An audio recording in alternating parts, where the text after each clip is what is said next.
सुंबल उस वक्त पूरी तरह से टूट जाती है जब रज़ा उसे खुद डिनर पे इनवाइट करता है और वहाँ उसे कहता है कि मैं तुमसे शादी नहीं करना चाहता। फिर वो उससे कहता है कि मेरे घर वालों ने मुझ पे शादी के लिए दबाव डाला था। मैंने उनके सामने साफ कह दिया था कि अगर शादी करूँगा तो सिर्फ तुमसे, तुम्हारे अलावा और किसी से शादी नहीं करूँगा। अब मैं चाहता हूँ कि तुम खुद शादी से इनकार कर दो ताकि मैं उन्हें ये कह सकूँ कि मेरे पास एक ही ऑप्शन था और वो भी ख़त्म हो चुका है। अब मैं कभी किसी से शादी नहीं करूँगा।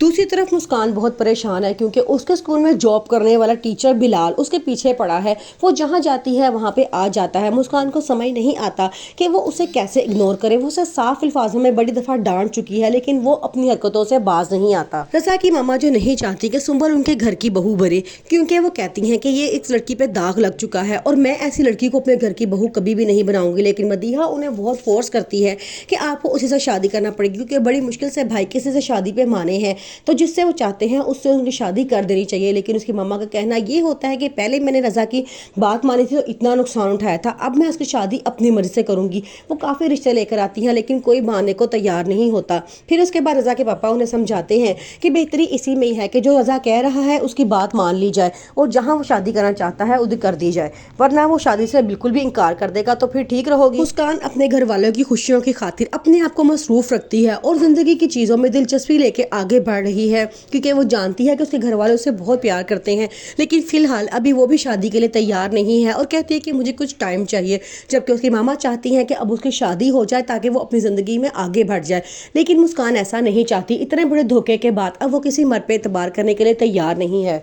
सुंबल को रह रह के रज़ा की तमाम बातें याद आ रही होती हैं जो रज़ा ने उसे कहा था कि जिस तरह तुम बेधड़ल्ले से मेरे पास आ जाती हो सकता है उस दिन आशिर के पास भी तुम खुद चल के गई हो। जबकि ये सारी बातें जब उसने सुनी उसकी बहन ने मदीहा ने तो उसे बड़ा गुस्सा आया और अपने भाई को डांटती है और खामोश करवा देती है और कहती है कि खबरदार, आज के बाद अगर आपने मेरी दोस्त के बारे में इस तरह की कोई भी बात। मदीहा की मामा साफ इनकार कर देती हैं और कहती हैं कि मैं सुंबल की शादी कभी भी अपने बेटे रज़ा से नहीं करने वाली क्योंकि उसके दामन पे बदनामी के दाग लगे हैं और मैं ऐसी लड़की को अपने घर की बहू नहीं बना सकती। लेकिन मदीहा भी उनके सामने दीवार बन के खड़ी हो जाती है और कहती है कि मैं आपको बता रही हूँ कि अगर इस बार भाई की शादी हुई तो सिर्फ सुंबल से होगी, उसके अलावा और कोई लड़की भाभी बन के मेरे घर नहीं आ सकती। सुंबल अपनी बातों के जाल में रज़ा को ऐसा फंसाती है कि रज़ा उसे शादी के लिए तैयार हो जाता है। रज़ा अपनी मामा से जाकर साफ कहता है कि मैं या तो शादी करूंगा ही नहीं और अगर शादी करूंगा तो मैं सिर्फ सुंबल से शादी करूंगा। ये बात सुनकर उनकी मामा को बहुत गुस्सा आता है और कहती हैं कि रज़ा तुम अपने होश खो चुके हो, तुम्हें समझ नहीं आ रहा कि तुम क्या बात कर रहे हो।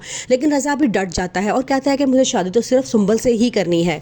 सुंबल अपनी बातों के जाल में रज़ा को ऐसा फंसाती है कि रज़ा उसे शादी के लिए तैयार हो जाता है। रज़ा अपनी मामा से जाकर साफ कहता है कि मैं या तो शादी करूंगा ही नहीं और अगर शादी करूंगा तो मैं सिर्फ सुंबल से शादी करूंगा। ये बात सुनकर उनकी मामा को बहुत गुस्सा आता है और कहती हैं कि रज़ा तुम अपने होश खो चुके हो, तुम्हें समझ नहीं आ रहा कि तुम क्या बात कर रहे हो।